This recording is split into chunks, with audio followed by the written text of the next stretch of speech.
your brain ever feels full and you don't know why, this might help. I started journaling as a release. As a kid, I remember getting journals from time to time. A lot of them would just be filled with a bunch of doodles, or I would put one in my backpack and take it to school and, I don't know, maybe like pull it out and play the MASH game with my friends. That would always be kind of the extent of it. But I do remember the first time that I actually picked up a pen and started to put my thoughts down on paper for real. It was my first semester of college. I was in this Tuesday night leadership class that was so unnecessarily long. A couple of instructors, but I remember one being pretty intense. She would often go on tangents that felt pretty personal, and sometimes it would be about people who she had encountered who had used religion in hurtful ways, which, fair, I've encountered that too. At that time, I had recently become a Christian and it was all new to me. My early experience with faith was very kind, very healing, and I was very fortunate to be surrounded by people who I felt like were walking the walk. So it just felt confusing to me at that time, where I was in a space that was feeling a little vulnerable, trying to figure it all out, and there was this person that was venting to a whole classroom about these personal things she was going through, and I just didn't know what to do with it or what to think. So while she spoke, I just started writing prayers. I remember that being kind of the kickstart to my journaling journey. It helped me process what I was feeling without it just sitting in my body or in my mind. And as a new Christian, I felt that I had a lot to talk to God about. I would journal every day, but it would be so many pages at a time, like... It was a lot of pages. I don't think there's anything wrong with that, but for me, I felt like it was kind of becoming a crutch. Like I had to write it down for it to mean something rather than just saying it out loud. The act of praying just didn't, for me, feel like it was real. Somehow putting it on paper was more cemented. So I started to challenge myself to pray out loud. To follow thee more nearly, day by day. And that shifted my journaling into a more traditional sense, which meant that I started, writing down things like what's going on in my relationships, what happened that day, things that I just didn't want to forget. I started journaling way less when I made that shift, when I was just kind of writing down what was going on. But then I read The Artist's Way by Julia Cameron, and that changed everything again. In the book, she introduces something called morning pages. Morning pages are 3 pages of longhand, stream of consciousness writing, and she says that they're non-negotiable, that you should always be doing them every single day.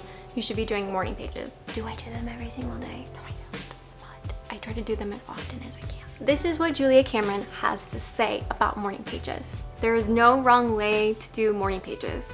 Morning pages are not supposed to sound smart, although sometimes they might. She also says, all that angry, whiny, petty stuff you write down in the morning stands between you and your creativity. So that's the goal, is to getting to the creativity underneath. Basically, you just dump all of your thoughts, and not in a pretty way. You could literally write, since it's stream of consciousness, I don't know what I'm writing, I don't know what I'm thinking, pickle, pickle, pickle, IDK. And if you do this for 3 whole pages, then you are successful. Sounds pretty simple. So what really is the differences between the morning pages and the traditional journaling? So obviously the setup is a little bit different, the goal is a little bit different. What I found was that when I used my super nice journal, I didn't feel like I could mess up. Like I couldn't scribble, it needed to be super neat. I would write the most polished version of my thoughts, even if they weren't deep or honest or technically correct, just because I wanted it to look good on paper.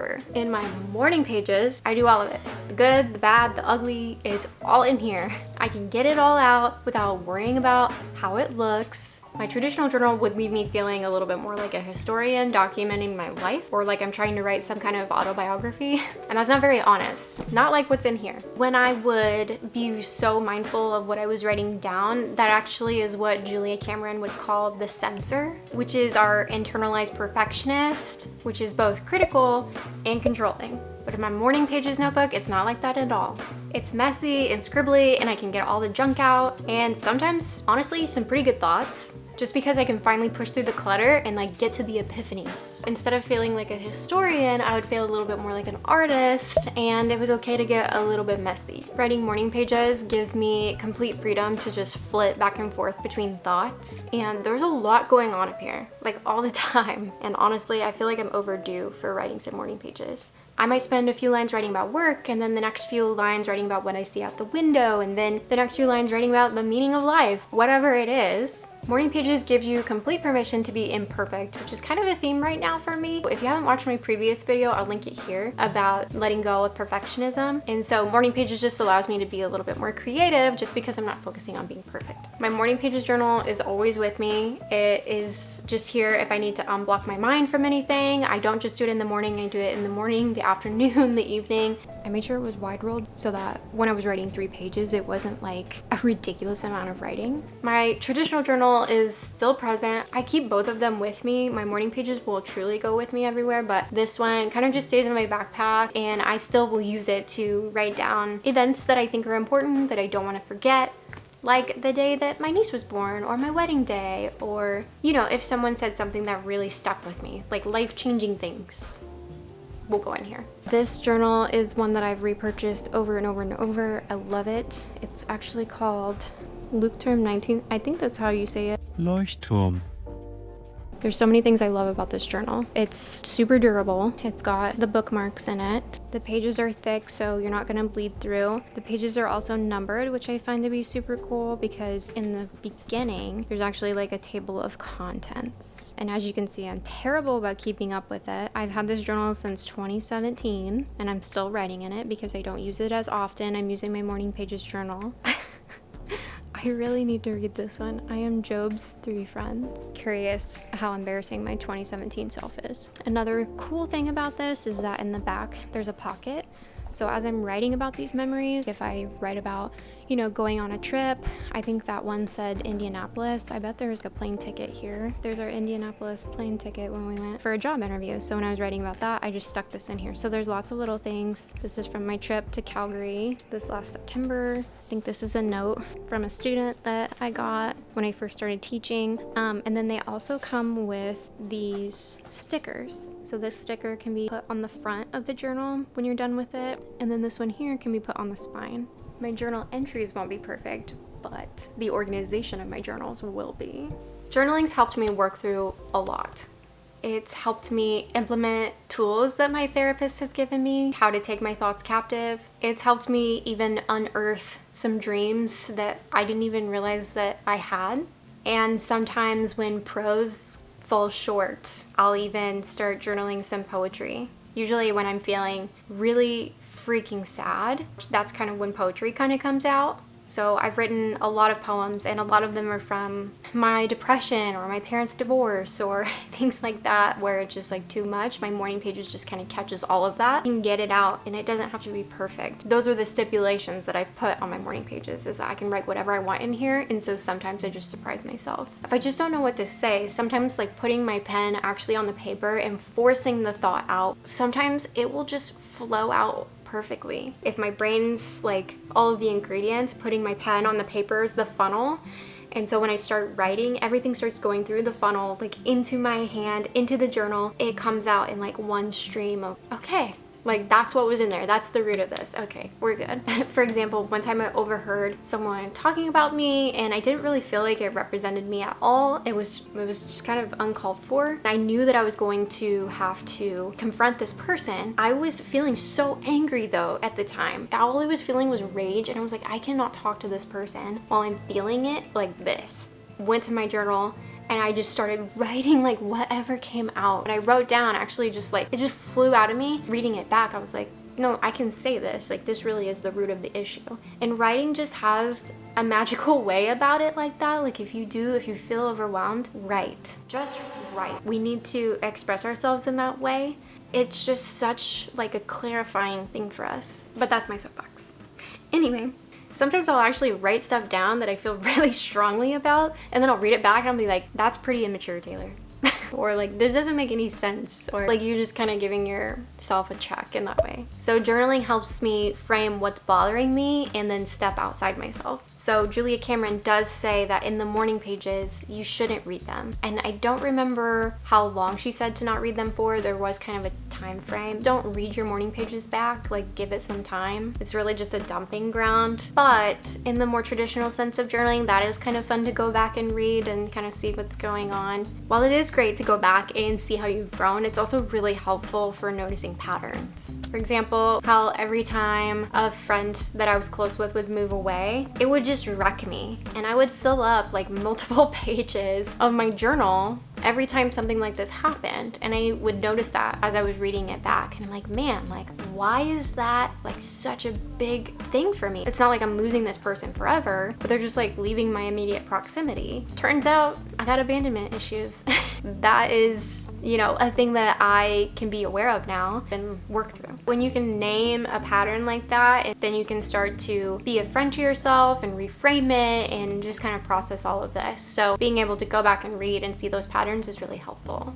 So I've tried other forms of journaling, such as gratitude journaling. I don't have a separate journal for that. I kind of just fold it into my morning pages sometimes because I know it's just a good practice. There's a lot of research behind what gratitude lists and gratitude journaling, what that can actually do for your brain. I have looked into bullet journaling.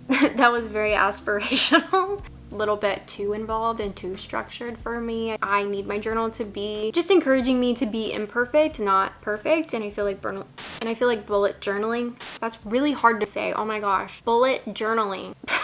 Okay. Gosh. Art journaling could be something that I could get into because I feel like that also encourages you to be a little bit more imperfect about it all. But at the same time, it's just really involved. You need extra supplies, and I have other ways of being structured and being creative, and I just kind of want my journal to be my journal. I don't want to cut or paste or use highlighters or anything like that. So I'm editing this back, and I know I just said that art journaling wasn't for me, but I've been watching a bunch of YouTube videos and I think I might try it. So just forget everything I just said. I usually reach for my journal when I'm feeling sad or overwhelmed, or I have a decision that I need to make. And it's kind of funny because every other part of my life, I'm a digital girly. Like when I used to be a teacher, I had to have digital lesson plans. These people that were writing everything down, that was not me. I need to be able to cut and paste. I need to be able to open that crap up on my phone, or it's not gonna end well for me. I have journaled pages before on my computer, but it feels wrong to me. But some people might find it a little bit more efficient. The only thing is that, like what I was talking about, how like the funnel, you know, putting your pen to paper and getting that out. There's something that just feels divine, that feels supernatural about that this just doesn't really have. It doesn't really help me. Like, writing really slows you down. I don't know, maybe I just type too fast. I'm actually a pretty fast typer. I did put together some prompts, so if you're just wanting to go out the gate, grab some paper right now, pick one of these prompts and just start writing. Do the stream of consciousness thing and just see what comes out. Here are some that can get you started. Where am I holding back in life because of fear? What would I do if I trusted myself more? What has changed in me that I haven't noticed yet? And what's actually bothering me today underneath the surface? You might be surprised if you start writing and you choose to be honest, what'll actually come out. Journaling is such a helpful practice. Even if it's not something that you want to do every single day, it's not about being productive, it's about being honest. Because what do we really have in life if we don't have the truth? I know that might be a little controversial right now. So drop your favorite prompts in the comments, and happy journaling. Thanks for watching.